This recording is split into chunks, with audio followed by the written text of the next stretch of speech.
I'm a business-owning, meal-prepping, at it 24/7 supermom. And for me, back-to-school success begins at Office Depot Office Max. Their best-selling school supplies are up to 60% off, so I can save on everything my kids need to start the year strong. Like a new calculator for my high schooler, backpacks and notebooks for the little ones, and hand sanitizer for all of the above. And maybe even a little coffee for me. It's all in-store and online at OfficeDepot.com. Success is in session at Office Depot Office Max. The opinions expressed in this episode do not necessarily reflect those of the Murderish podcast. Sensitive topics are discussed. Listener discretion is advised. This episode contains discussions about the death of children. Listener discretion is advised. They say blood is thicker than water, but what happens when that blood bond is exploited by someone who seems to be a narcissist? Today, we're exploring a twisted case involving two cousins whose trail of violence impacted 4 generations of their wealthy family and reached an explosive conclusion in the summer of 1985. This is Jami, and you're listening to Murderish. Join me as we untangle the stranger-than-fiction case involving cousins Fritz Klenner and Susie Newsom Lynch.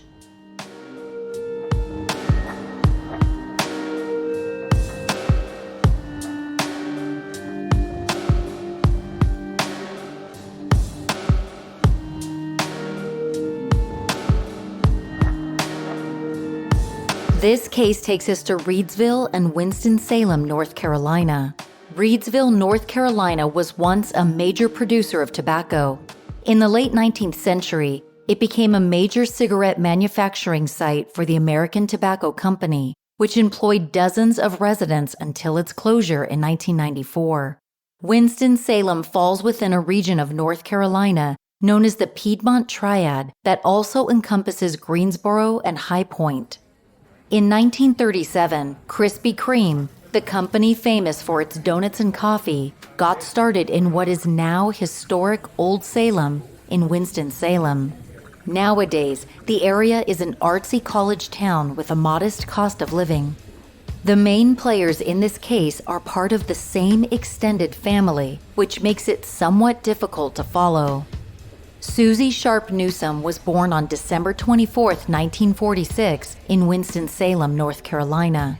She was the only child of Robert Newsom Jr. and his wife, Florence Sharp Newsom.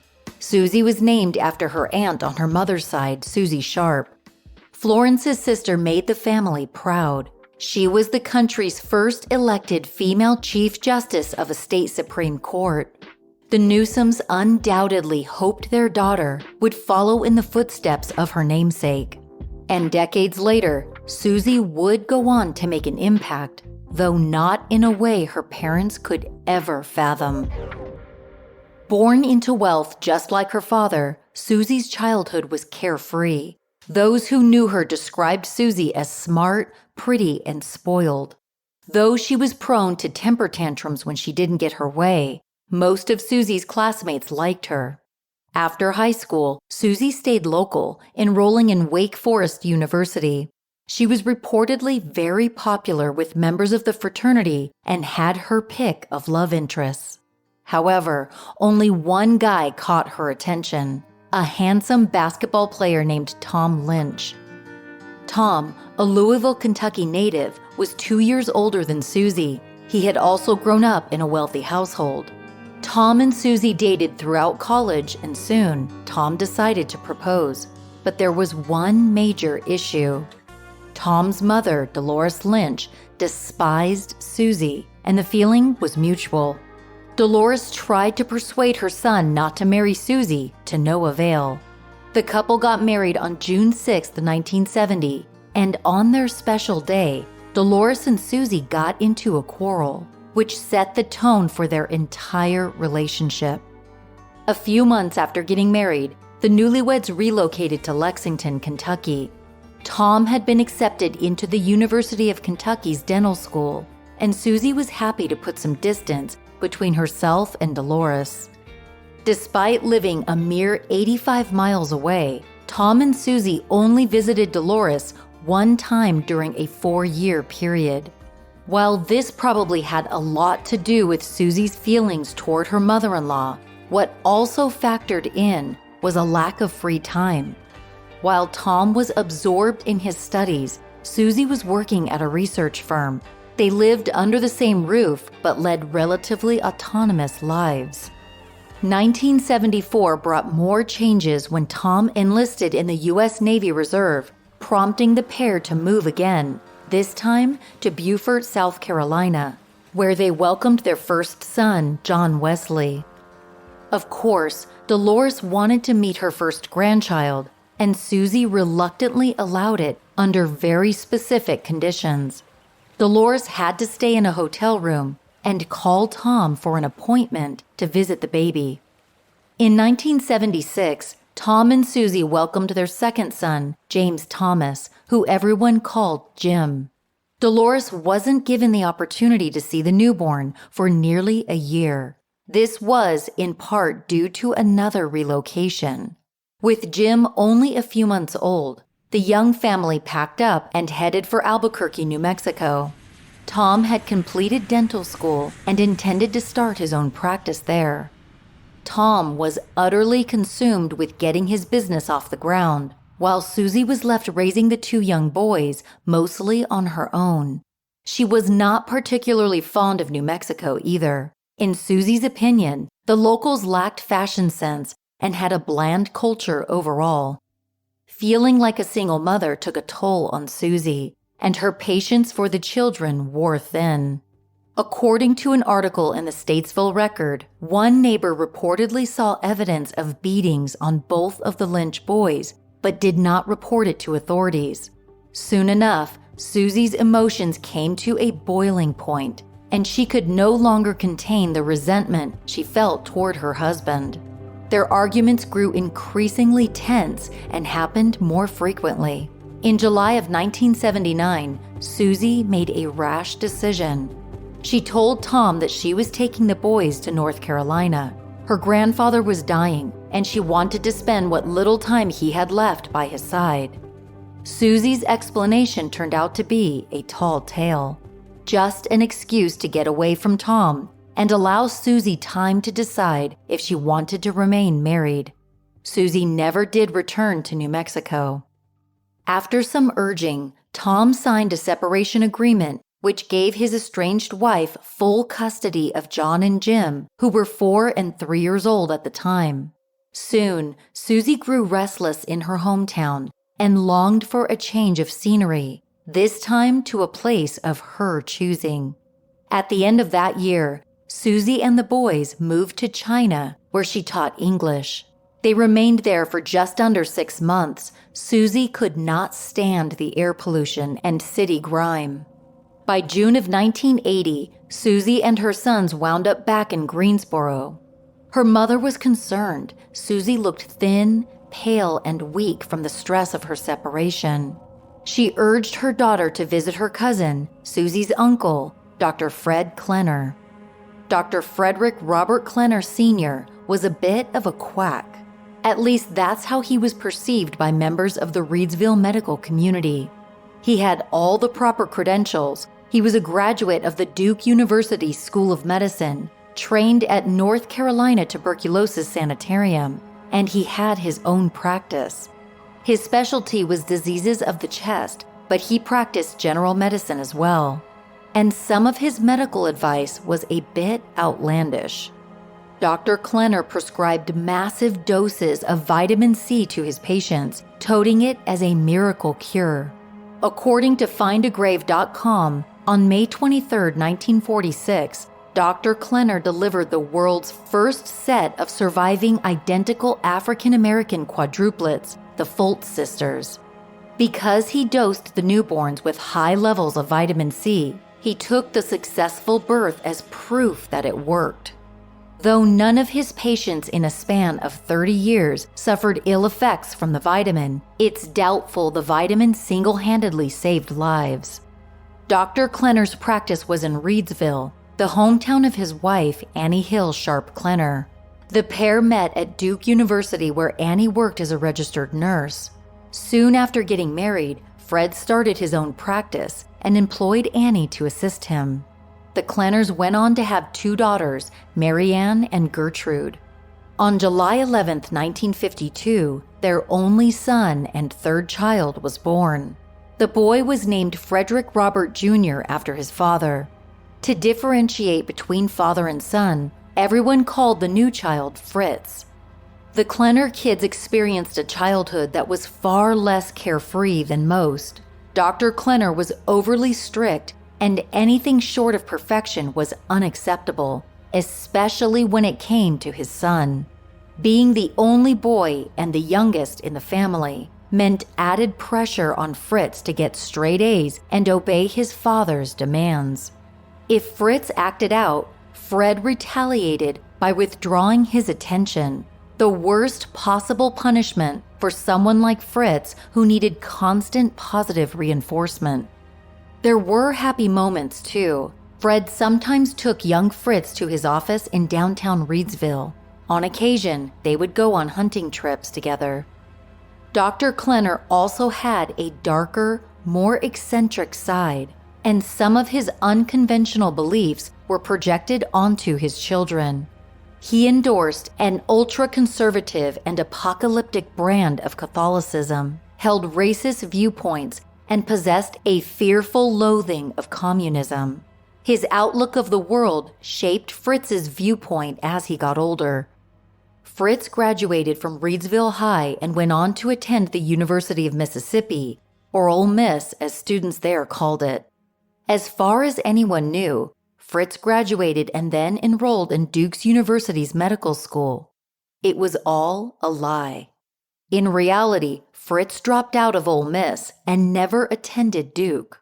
He managed to maintain the ruse by renting 2 apartments, one in Reidsville where he lived, and the other in Durham where he stayed Monday through Thursday to bolster his claims of attending class or performing rounds at Duke Medical Center.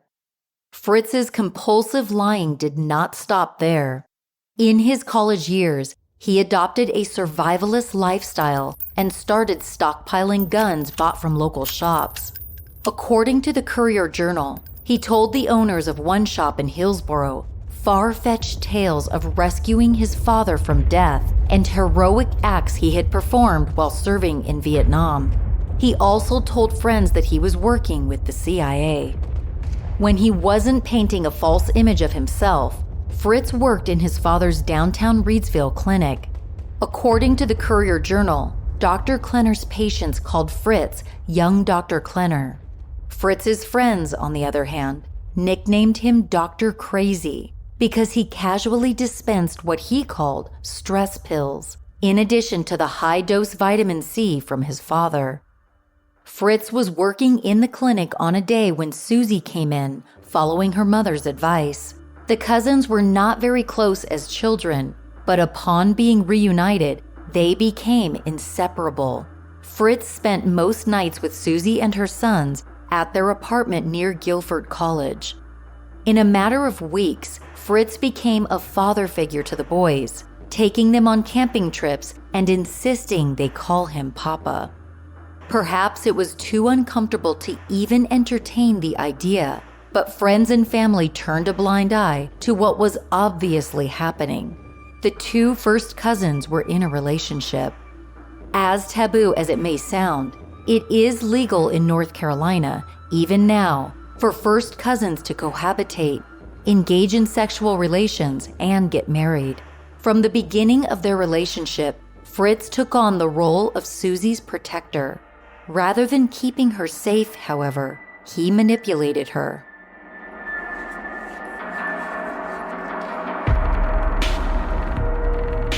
Gold jewelry is like the icing on the cake to a fabulous outfit. I wear it daily, and I've developed a little bit of an obsession with buying new gold jewelry more often than I'd like to admit. But I don't feel guilty about it anymore, because I found Victoria Emerson, a jewelry line that creates beautiful pieces for everyone at a great price. Today, I'm wearing my shimmer herringbone chain necklace and my Jupiter snake chain bracelet by Victoria Emerson, and I can wear them with any outfit. With their on-trend boho cuffs, earrings, and necklaces, I'm not surprised that celebrities like Vanessa Hudgens and Jessica Alba are fans of the brand. Victoria Emerson makes each piece with genuine materials, so you'll enjoy real crystals, 14 and 18 karat gold, and AA+ pearls when you wear their stylish pieces. Their jewelry is not only gorgeous, but it's functional. Both of the gold necklaces I own have multiple fasten points, so I can wear them like a choker or more loosely. Brand new styles just landed online for the fall season. Listeners can buy one, get one free on the entire collection by visiting victoriaemerson.com/murderish and using code MURDERISH. Once again, that's victoriaemerson.com/murderish and use code MURDERISH. The holidays have me a little stressed per usual, and I've found myself playing Best Fiends more often. I figure it's probably because playing Best Fiends calms me down as I get lost in the game. Best Fiends is a challenging and fun casual mobile puzzle game that I play throughout the day when I need a break from script writing and recording. And here's a pro tip. I also play Best Fiends when I go to the grocery store looking like absolute hell and I see someone I know in line. The last thing I want is to strike up a conversation, so I just throw my head down and start playing Best Fiends and boom, crisis averted. I have a hunch you'll get hooked on Best Fiends like me. The game is really engaging, with an immersive storyline, fiends you can collect along the way, and so many puzzles, you're gonna find yourself not being able to put it down. And you don't even need Wi-Fi to play, you can play in offline mode. And don't worry, you'll never run out of levels because Best Fiends adds new ones constantly. If you need a quick pick-me-up or a way to avoid people when need be, download Best Fiends and start playing. Download Best Fiends free today on the App Store or Google Play. That's friends without the R, Best Fiends. My 8-year-old and I have been cooking HelloFresh meals together and it's been a huge hit. She loves the activity and I love that we put dinner on the table easily and quickly. Last week we made the lemon dill lobster ravioli and shrimp, and shockingly, my daughter loved it. She's such a picky eater, like most kids, but this HelloFresh meal is totally kid-friendly. We cooked it in under 30 minutes, and it was so easy that my daughter had no trouble following along with the instructions. All of the ingredients came pre-portioned, and cleanup afterward was a snap.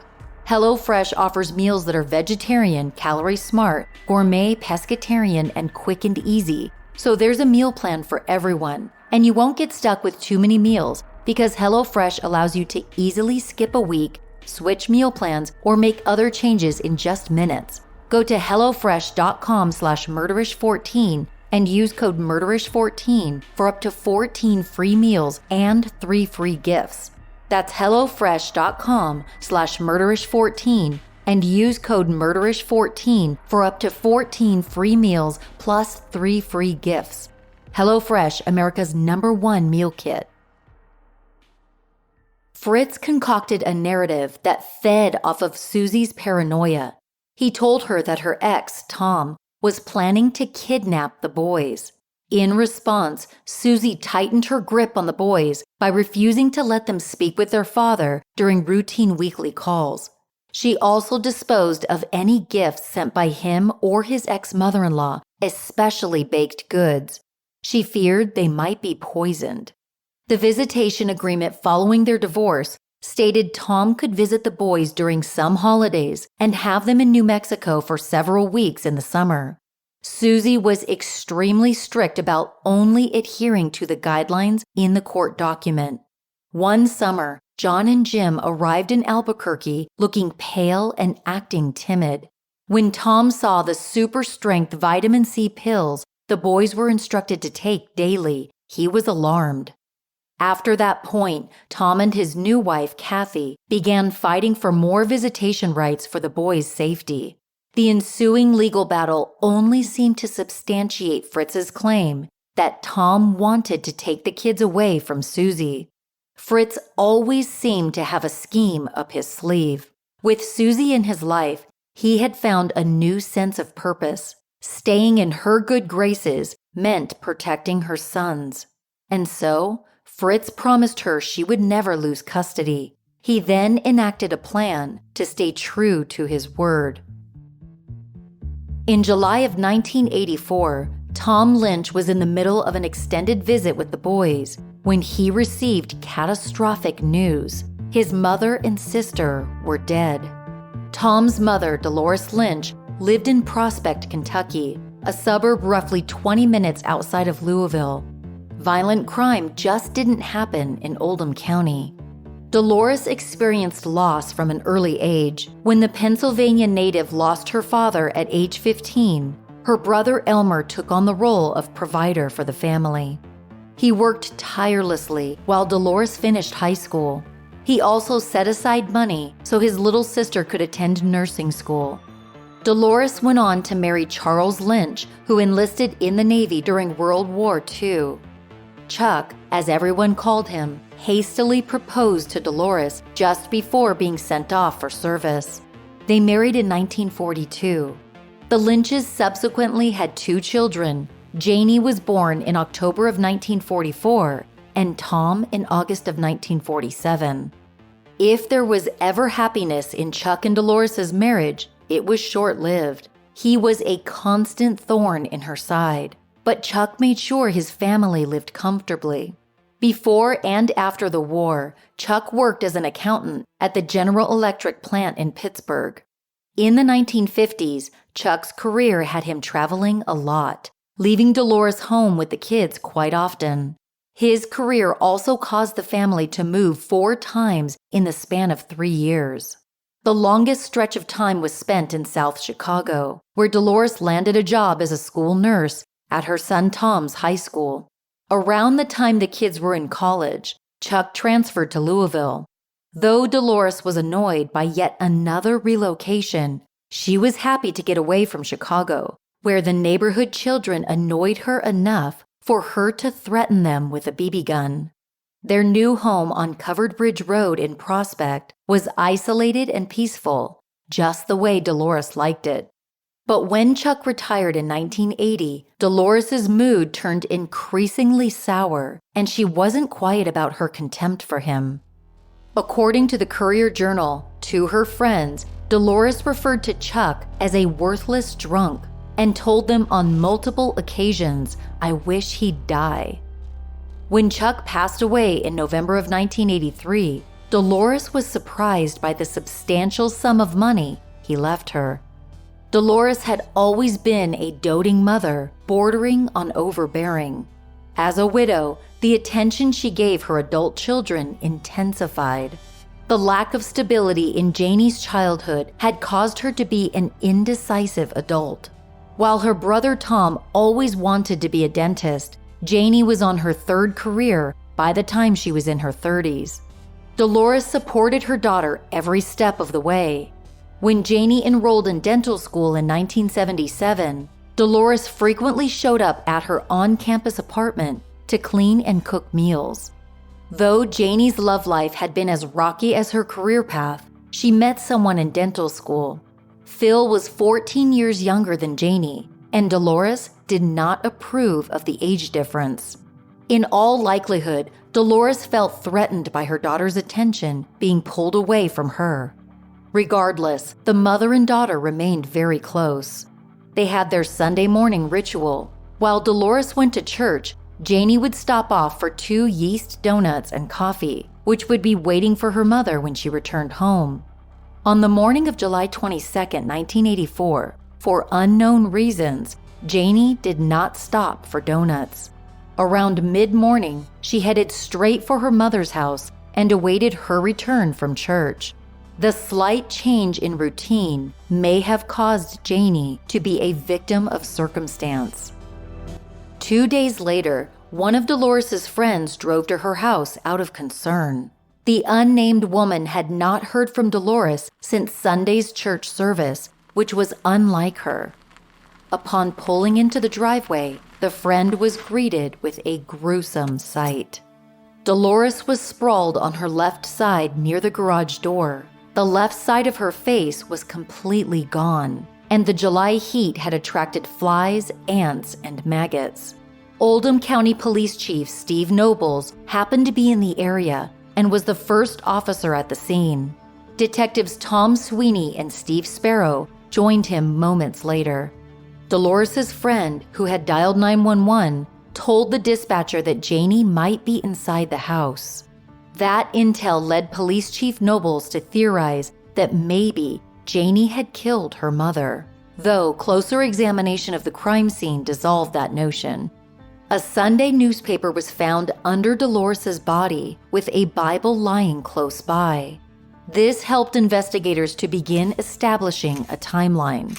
A bullet hole was also spotted near the gutter drain, several feet from the storm door. It was evident that Dolores had just arrived home and was about to enter through the garage when she was shot in the head and face. Detective Sweeney cautiously made his way into the house through the unlocked storm door. 2 emaciated Yorkies approached him hesitantly before hiding again. Right away, he noticed 2 drops of blood on the floor near the kitchen counter. In Dolores' bedroom, the contents of Janie's purse had been dumped onto the bed next to an empty jewelry box. To the seasoned detective, it seemed like a red herring, a burglary staged by the killer to throw police off his trail. Janie's body was found in the sunroom that adjoined Dolores' bedroom at the back of the house. She was barefoot and positioned face down, which suggested she had been caught by surprise. The gunman fired 2 shots. One landed in Janie's back near her right shoulder blade. The second and fatal shot hit the base of her skull and then exited from the left side of her neck, leaving a gaping hole. Since both victims were killed with a high-powered weapon like an assault rifle and at close range, detectives believed this double homicide had been deeply personal. The Oldham County Police Department felt a tremendous amount of pressure from the public to solve these grisly murders. Nobody felt safe in the suburban town. Given the shocking news, Tom asked Janie if their sons could stay with him in New Mexico a bit longer. He wanted to give the boys an opportunity to grieve the loss of their paternal grandmother and aunt. Unsurprisingly, Susie refused. To Susie's dismay, her parents had stayed in touch with Tom after their separation and subsequent divorce. Tom and Kathy would send letters, along with pictures, detailing the boys' visits with Bob and Florence Newsom. In fact, the Newsoms had agreed to testify on Tom's behalf in an upcoming court hearing. When Susie found out, she considered it a complete betrayal, and she was furious. Tom losing his mother and sister made him want to fight harder for increased visitation or custody of the boys. In an exchange prompted by a condolence letter from Susie's mother, Florence, as quoted in the Statesville Record, Tom wrote, "I believe that in order for children of divorce to come out of the experience as well as possible, it is vital for them to have a strong relationship with their father as well as their mother." Susie's mother, Florence, responded, "Yes, we agree it is very important that the boys have a strong and good relationship with their father. We hope you and Susie can have good communication so the boys will not play one parent against the other." The Oldham County Police Department began investigating the double murder, but lacked the manpower for an investigation of this scale. According to the Courier-Journal, Chief Noble's entire department was made up of just 9 officers, with only 2 of them being detectives. His brother, Lenny, had been promoted to detective just 5 weeks before Dolores and Janie Lynch were killed. He had never worked a murder case before. In assessing his department, Chief Nobles was stubborn but practical. He reluctantly called in Kentucky State Police. Though this was pre-DNA, the crime scene at the Lynch residence steered investigators toward a few theories. Janie had been found clutching a crumpled-up tissue containing dog waste in her left hand. This evidence, along with the bullet hole near the back of the house, told detectives there was a good chance she had been outside when struck by the first bullet. Blood droplets in the kitchen suggested she came inside to flee her assailant. Based on scattered blood drops from her first wound, the gunman had chased her over the dog gate, down the hall, and into Dolores' bedroom. Janie ended up in the connected sunroom with nowhere else to run when she was struck with the second and lethal bullet. Chief Noble still clung tightly to his robbery gone wrong theory. On Dolores' white chenille bedspread, a grease smudge left behind the outline of what appeared to be a military rifle.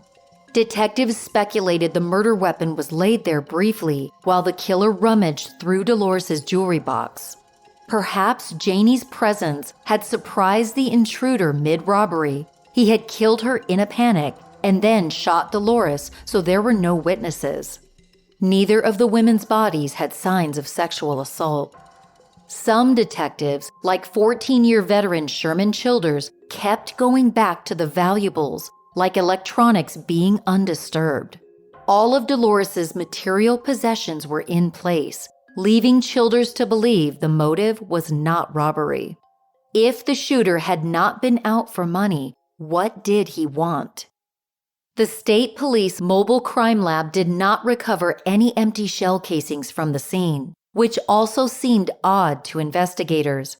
This finding supported Detective Childers' theory that this was a professional hit, since the average criminal would not bother to gather empty shells. The next thought was who might have motive to kill one or both of the Lynch women. According to Dolores' friends, a lot of people. As reported in the Courier-Journal, her brash and outspoken personality made people wonder if Dolores had finally offended somebody to the point that they gunned her down. Janie's former boyfriend, John Trent, remarked to the publication, "Dolores was a pain in the ass. She was the kind of person you'd invite to leave, then take an aspirin and sit down to rest for an hour or two. But shooting her in the head is a bit extreme." Trent obviously had not been fond of his late girlfriend's mother, but it didn't seem as if he had a motive to kill her. The way detectives saw it, the person with the most to gain from the deaths was Dolores' own son, Tom Lynch.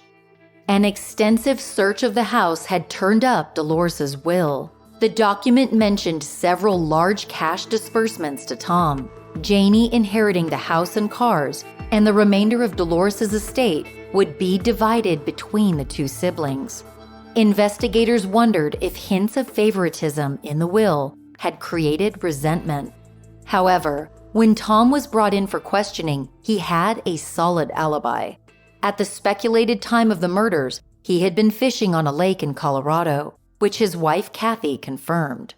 After 2 inconclusive polygraphs and one he passed, Tom was ruled out as a suspect. By early 1985, the double murder case had gone cold.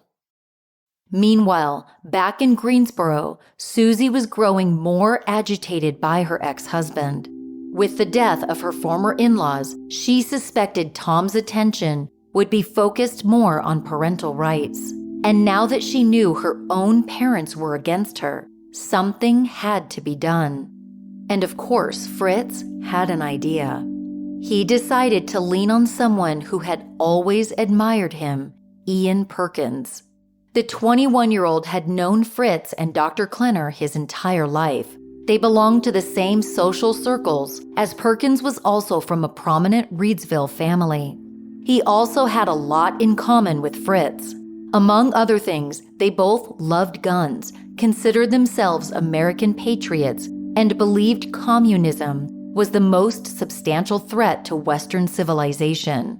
Perkins looked up to Fritz so much, he would do anything for him. And Fritz was well aware of it. Fritz reached out to Perkins in the spring of 1985, asking him for help. Fritz told him he was on a covert mission to kill foreign drug traffickers, and he needed Perkins to drive the getaway car. To coerce him even more, Fritz said his cooperation could lead to other top-secret missions. Perkins naively agreed to assist his friend. On May 17, 1985, Perkins drove Fritz to the Old Town neighborhood in Winston-Salem around 11 p.m. As instructed, Perkins returned just after midnight to retrieve Fritz. The only thing Fritz said as he got back into the car was that the mission was complete. At the time, Perkins had no idea what ramifications lay ahead. 85-year-old Hattie Newsome, Susie's grandmother, was respected and admired throughout the Winston-Salem community. She and her husband, Robert Newsome Sr., had enjoyed a long life of luxury, and they were generous with their wealth. They regularly made significant donations to charitable organizations and funded civic events within their community. Their fortune came from Robert's success in business. He had owned and operated several tobacco warehouses throughout the Piedmont region. Hattie was a lifelong homemaker who worked as a Sunday school teacher late in life and was passionate about gardening. When her husband died in 1980, Hattie remained in the home where they had raised their children. Her solitude concerned some of her kids, but her son and daughter-in-law dutifully spent every weekend at the house. Robert Newsome Jr., who I'll refer to as Rob Jr., had followed in his father's footsteps, making a career for himself in the tobacco industry. He served as a senior executive at the Lorillard cigarette plant in Greensboro before starting his own engineering firm. His wife, Florence, had a talent for teaching and worked at a handful of schools in the Piedmont area. The weekend of May 18, 1985, started like any other. Susie's parents, Rob Jr. and Florence, caught up with Hattie to help her around the house. Nothing seemed out of the ordinary until the following night. Rob Jr. and Florence's son, Rob III, had called Hattie's house but got no answer. Additionally, his father had missed an appointment that day, which was completely out of character. Out of concern, Rob III reached out to Homer and Catherine Sutton. They were longtime family friends, and Homer was Hattie's doctor. Since the Suttons lived about 3 miles from Hattie's place, he asked if they could check on her. It was after 10 p.m. on a Sunday night, but the Suttons agreed. Upon arriving at the house, Homer Sutton recalled to the Charlotte Observer, "The light was on in the living room. I looked through and thought I saw the elder Mrs. Newsome asleep on the couch. I first thought the other woman was asleep on the floor, but I saw blood coming from her mouth." Authorities were at the scene by 10:30 that night. They observed that the glass storm door was shattered, and all 3 victims had been shot. Initially, detectives surmised that this was a burglary gone wrong. What complicated that theory was the location of Rob Jr.'s body. He was found lying in the hall by the back door, which still had a key in the lock. Additionally, none of Hattie's valuables were missing. Hattie looked peaceful. Her body was discovered on the living room couch, draped with her favorite blanket, with the TV still on. Her daughter-in-law, Florence, lay on the floor nearby. Local police decided fairly quickly that this was a triple homicide, one that left Susie Newsome Lynch's grandmother, father, and mother dead.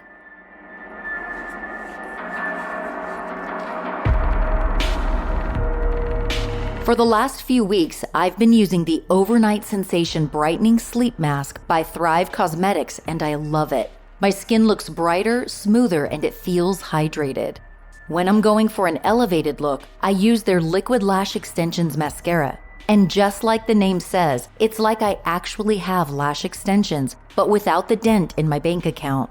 Beyond their amazing and effective beauty products, Thrive Cosmetics donates to help women who have survived domestic abuse, women who are emerging from homelessness, and more through their Bigger Than Beauty mission. It feels good knowing that every time I purchase one of their products, Thrive Cosmetics is helping a woman in need.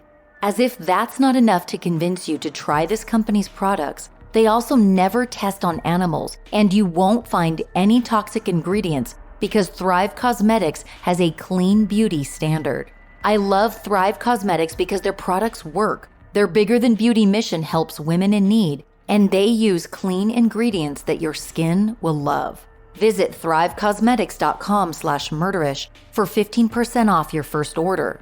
That's Thrive, CAUSMETICS.com/murderish for 15% off your first order.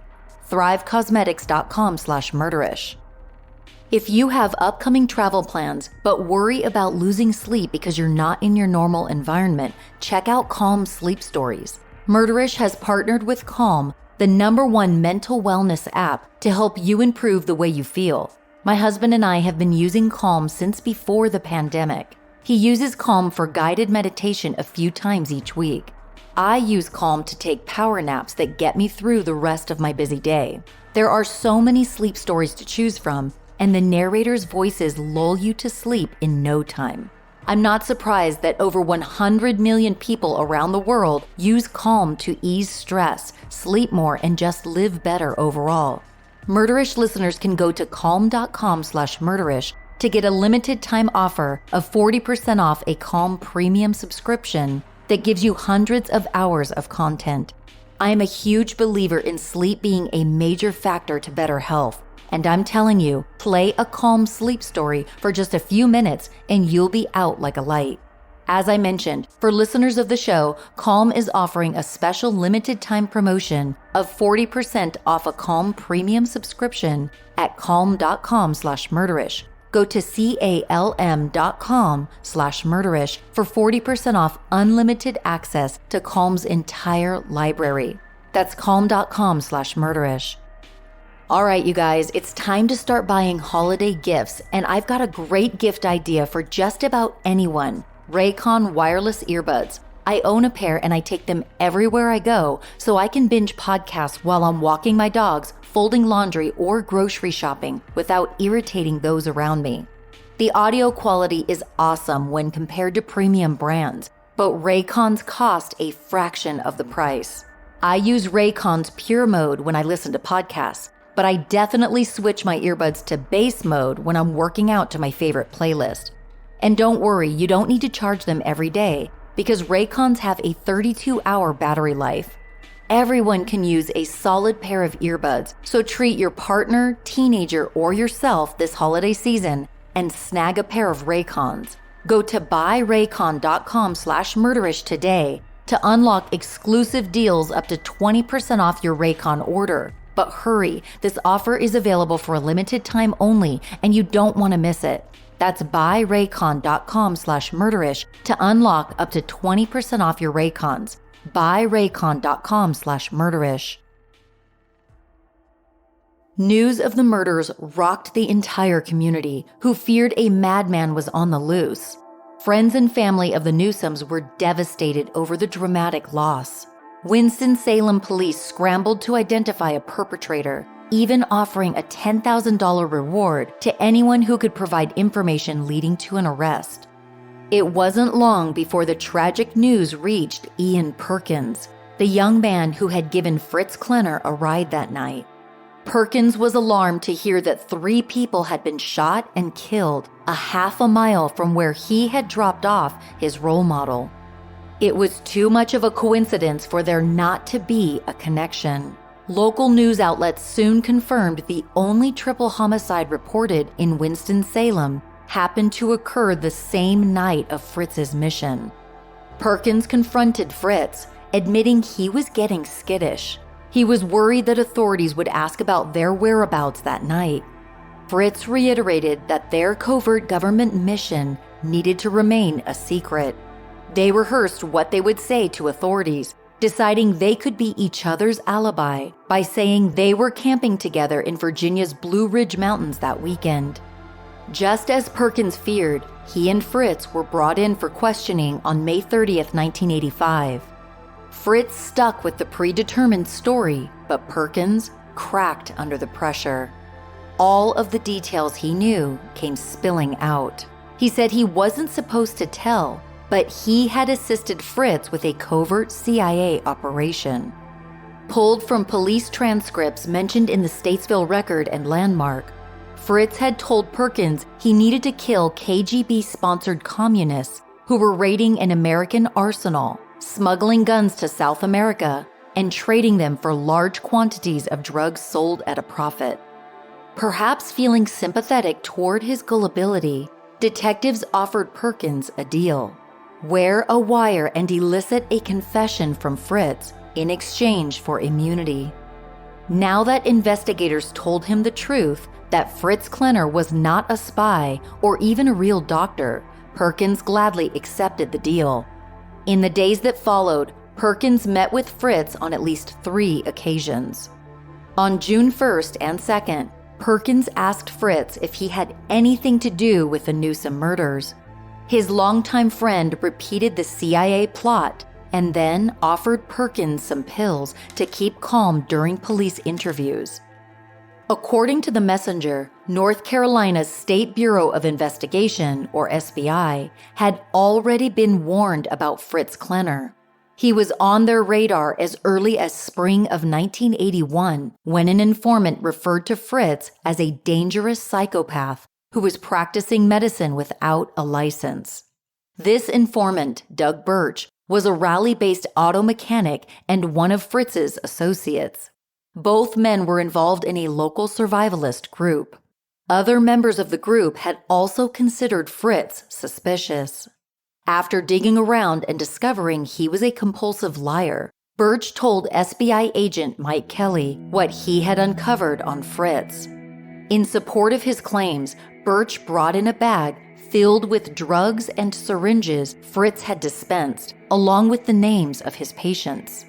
Any intel received by the SBI regarding fake credentials or Fritz's mental instability was not enough to put him under any sort of government watch list.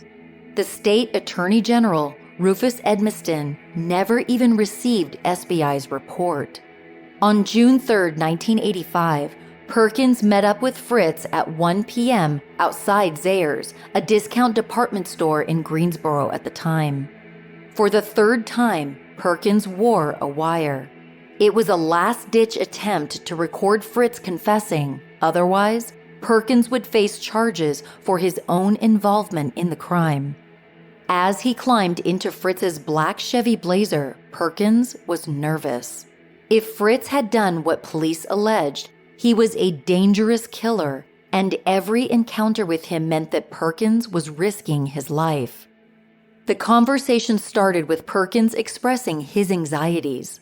As referenced in the Statesville Record and Landmark, Fritz seemed agitated as he hastily responded, "I'll write a paper saying you were not knowingly involved, that you believe you were on a covert mission for the government.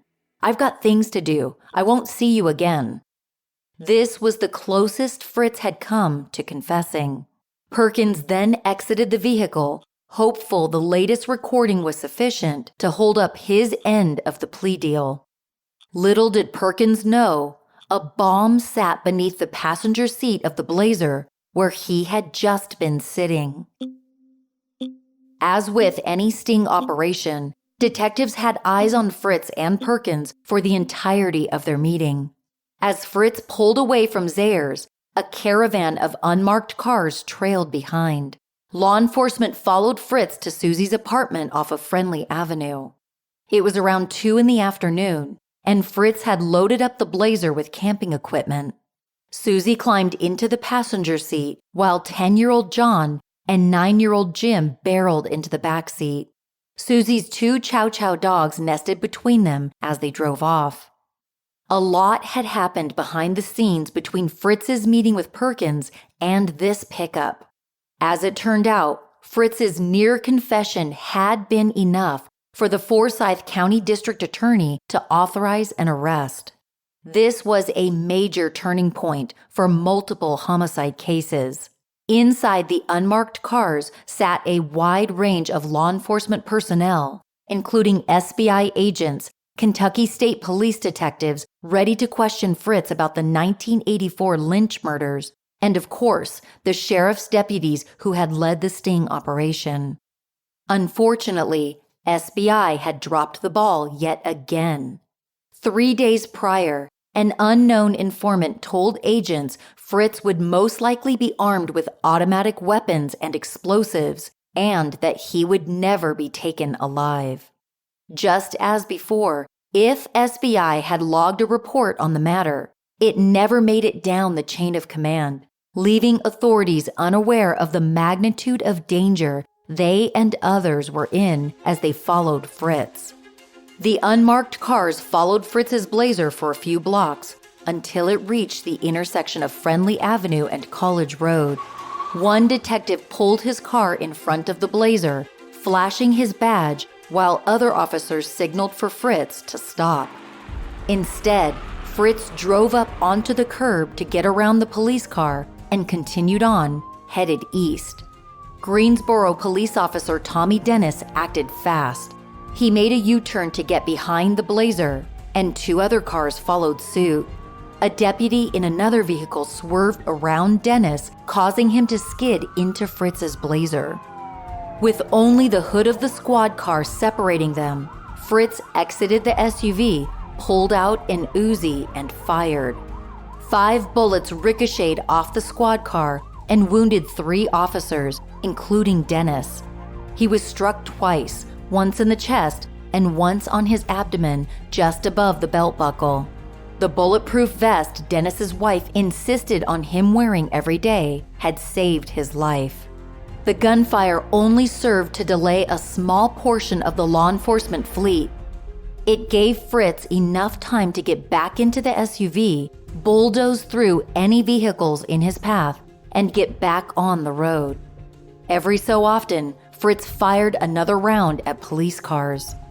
The chase eventually led to the intersection of 2 major highways, NC 150 and US 220, in the town of Summerfield.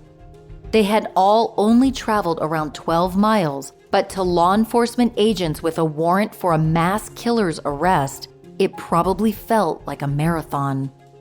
As Fritz turned east onto NC 150, authorities noticed the barrel of a gun poking out of the driver's side window. They braced for more bullets, but instead, the sound of several loud clicks could be heard, and then the Blazer exploded. The time was noted by the radio dispatch of one officer as 3:07 p.m. Concerned there might be more bombs planted or that any movement might trigger another blast, officers approached with caution. The aftermath of the explosion looked like a war zone. Susie's lower body had been blown apart, and her boys died still upright in the back seat. Fritz stayed alive for a few moments longer before choking on his own blood. As if it was reacting to the horrific scene, the sky turned dark. Torrential rain paired with wind and lightning pummeled the officers, forcing them to take cover from the ensuing hail. There wasn't much physical evidence left to examine at the scene of the explosion. The SUV was a scorched husk, leaving exposed Fritz's arsenal of firearms. Additional weapons and ammunition were found stockpiled in the apartment he shared with Susie and her sons. As detectives pieced together the facts, they were left with many unanswered questions. When they connected the Lynch killings in Kentucky with the Newsom murders in North Carolina, investigators were able to establish the primary motive: custody. But what role had Susie played in all of this, if any? We may never know. We do know that Kentucky and North Carolina law enforcement were closing in on Fritz because they had intel that he planned to leave town. He took his own life to avoid imprisonment, but why had Susie agreed to die beside him? Or had she? When the autopsy results came back, they revealed some surprising truths. As reported by the Park City Daily News, Fritz and Susie had died of injuries sustained in the blast. Susie's young sons, however, were determined to have died before the bomb went off. Their cause of death was a combination of cyanide poisoning and a single gunshot wound to the head. As disturbing as it was to ponder, investigators sought to know who had poisoned John and Jim and who had pulled the trigger. Susie Sharp, the retired Chief Justice, refused to believe her niece was capable of killing her own children or even agreeing to someone else killing them. Sharp commented to the Park City Daily News she wouldn't have allowed that. Maybe she was dead and sitting up in the seat before they were killed. The possibilities are limitless. I just can't imagine even a crazy person being so deranged. Another aunt, Louise Sharp, remarked about Susie to the publication, she was under his power. The lingering questions were, could Susie have been brainwashed into carrying out such an unthinkable plan? Or was it the other way around, with Susie's adoring cousin Fritz doing her bidding? Of course, Susie's ex-husband Tom Lynch had his own theories. He told the Charlotte Observer, I think it would be irresponsible for anyone to portray Fritz as a mesmerizing individual and her as an innocent victim. That is totally wrong. The only question is, who influenced the other most? Tom also pointed out to the Associated Press how everyone who had been murdered either supported Tom having more parental rights or was completely against the cousins' relationship. Tom figured he would have been next on Fritz's hit list. Perhaps there was a shared hit list Fritz and Susie had worked on together. It's also possible that Susie sustained such an intense loathing for her former mother-in-law that she insisted on helping to kill Dolores. Lieutenant Dan Davidson with the Kentucky State Police thought Susie had been pushed to the edge of reason. He told the Courier-Journal, Susan felt like longer visitation was a first step toward obtaining full custody of those children. She felt that if Dolores did not push the issue, that Dr. Lynch would not pursue it any further. One finding during the investigation erased any trace of doubt about Fritz Klenner's identity. He was an extreme survivalist. The apartment was stuffed with enough food and water to last the family 6 months of isolation. Hand-drawn maps of John and Jim's elementary school contained escape routes. What detectives found on the Klenner family farm made them consider whether Fritz had been involved with right-wing extremists. Fritz, Susie, and the boys could have easily hidden on the Klenner family farm without much risk of detection. The abundance of supplies suggested the original plan may have been heading in that direction. But once the police pursuit started, the cousins may have activated a suicide pact failsafe. As reported by the Park City Daily News, investigators who searched the 165-acre farm uncovered 25 to 50 pounds of the explosive ammonium nitrate, 3 reinforced foxhole bunkers, 200 pounds of phosphorus, which is commonly used to make bombs, 25 marijuana plants, and enough pistols and automatic weapons for a small army. Prosecutors believed that evidence gathered supported the theory that Fritz had committed both sets of brutal murders. Including Fritz's suicide, state prosecutors attributed 9 deaths to him. With the 2 strongest suspects dead, however, nobody could be charged for the murders. Since the lives of the 2 children were taken, there was also no custody battle. What else was there to build a lawsuit around? Money. In May of 1987, Tom Lynch filed a lawsuit against several law enforcement personnel and agencies. The list of defendants included the State Department of Justice, the State Bureau of Investigation, the City of Greensboro, and Forsyth County, among others. The suit cited a gross negligence by authorities. Tom's attorney, Richard M. Green, referenced the lack of communication across agencies regarding the SBI reports. He also criticized the haphazard approach used in trying to apprehend Fritz Klenner. Despite SBI agents knowing he was a violent man, the caravan of police cars relentlessly pursued him with knowledge that children were present. The 22-page lawsuit sought compensation in excess of $10,000. Although no ruling in that case could be found, as of early 1991, Tom's case had weakened significantly. It's possible the judge ruled against him or that the lawsuit was settled out of court. In 1989, Tom Lynch sued Robert Newsom III, Susie's brother, and sole living heir. Lumped into the same lawsuit were the estates of Susie's other wealthy relatives. Tom contended that his former wife had played a role in their sons' deaths, so he should inherit the wealth owed to Susie from her family's estates. A lot of money was at stake. Hattie Newsom's estate alone was valued to be at least $900,000, or roughly $2.2 million when adjusted for inflation. The case went to trial in December 1990. According to the Rocky Mountain Telegram, in order to win the lawsuit, Tom's attorneys needed to prove that either Susie played a role in her son's killings or that she was outlived by at least one of the children. One key piece of evidence was reportedly found on Susie's hands: gunshot residue. The plaintiff's counsel believed this presented a strong argument that she had shot the boys. The defense expected this evidence to take center stage since it was the only physical link between Susie and the boys' death. The thing was, no one could say beyond a reasonable doubt that Susie had pulled the trigger on her sons. The defense called William Best, an expert in gunshot residue, to the stand. He testified there were any number of ways the residue may have gotten on Susie's hands before her death, such as grabbing Fritz's hands or handling guns that had been fired in the past but not yet cleaned. The hearing pressed on, with Tom Lynch's attorney leaning heavily on hearsay and circumstantial evidence.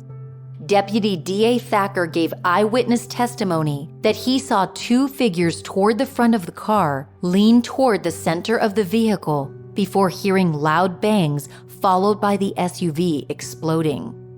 Even if what he said was true, the story still failed to prove that Susie had been the shooter. As of January 1991, the two sides had reached a tentative agreement to settle Tom's case out of court. Tom would likely receive a sum of money paid out of his late ex-wife's estate. Robert Newsom III had lost half of his family to Fritz Klenner and his trail of terror. His sister, parents, grandmother, cousin, and two nephews were all gone in an 18-month time span. He expressed his opinion that Susie had nothing to do with any of it. In an Asheville Citizen-Times article, Rob III insisted, "The death of my sister and the children is directly attributable to Fritz Klenner and Fritz Klenner only. There is nothing she could have done to save the lives of any of them. I had been hoping we could have all the estates closed and start remaking our lives by now." Every so often, the tale of the two twisted cousins still appears in the news. There are enough twists and turns to keep people guessing. Even now, there are still many facets to this case that are cause for speculation.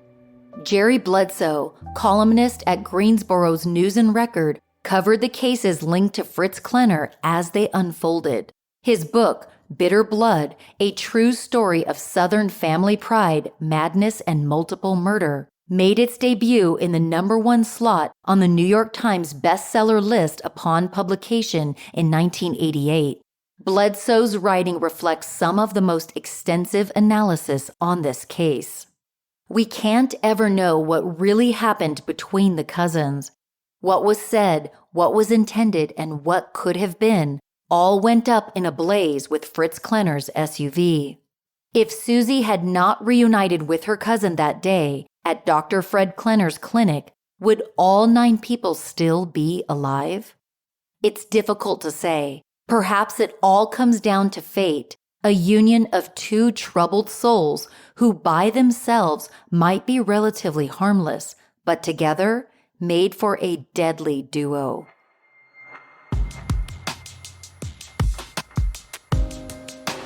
Thanks for joining me on this episode of Murderish. I'll be at CrimeCon in Las Vegas next year. Visit crimecon.com to purchase your badge. Use promo code Murderish for 10% off of a standard badge. I really hope to see you there. If you have 60 seconds of free time, do me the biggest favor and give Murderish a 5-star rating and review in your favorite podcast app. Positive ratings and reviews help new listeners find the show. Also, find me on Instagram at Murderish Podcast. It's my favorite place to engage with you guys. You can also find me on Twitter and Facebook. Check out murderish.com if you want to buy Murderish t-shirts, face masks, coffee mugs, and more. If you want more Murderish content, go to murderish.com and click the link to go behind the scenes and become a Patreon subscriber. Patreon subscribers get immediate access to bonus content as well as other perks. Thank you to Tanya S. and Gina for becoming Patreon subscribers. I appreciate you both a lot. Murderish sound design and audio editing is by Justin Hellstrom. Some of the music was composed by Nico of We Talk of Dreams. This episode was researched and written by Alison Schwartz.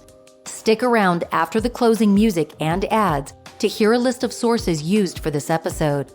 As always, Ishers, thank you for joining me on another episode of Murderish. And remember, listening to this podcast doesn't make you a murderer. It just means you're murder-ish.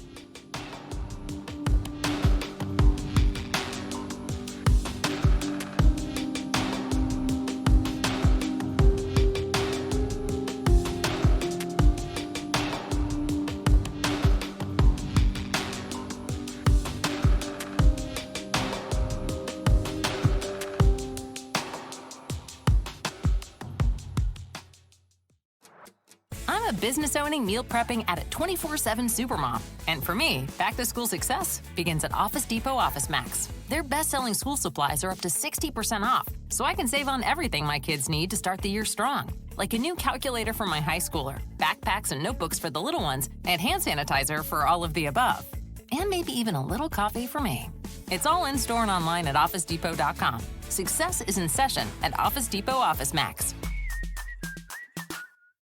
Sources for this episode include a May 22, 1985 print article by the Associated Press in the Charlotte Observer, an April 5, 1987 print article by the Associated Press in the Asheville Citizen-Times, a June 4, 1986 print article by the Associated Press in the Charlotte Observer, an April 5, 1987 print article by the Associated Press in the Asheville Citizen-Times, a December 11, 1990 print article by the Associated Press in the News and Observer, Raleigh, North Carolina, an August 7, 1985 article by the Associated Press in the Messenger, Madisonville, Kentucky, a June 6, 1985 print article by the Associated Press in the Park City Daily News, Bowling Green, Kentucky, a May 24, 1987 print article by the Associated Press in the Rocky Mount Telegram, Rocky Mount, North Carolina, a December 4, 1990 print article by David Barron in the News and Observer, Raleigh, North Carolina,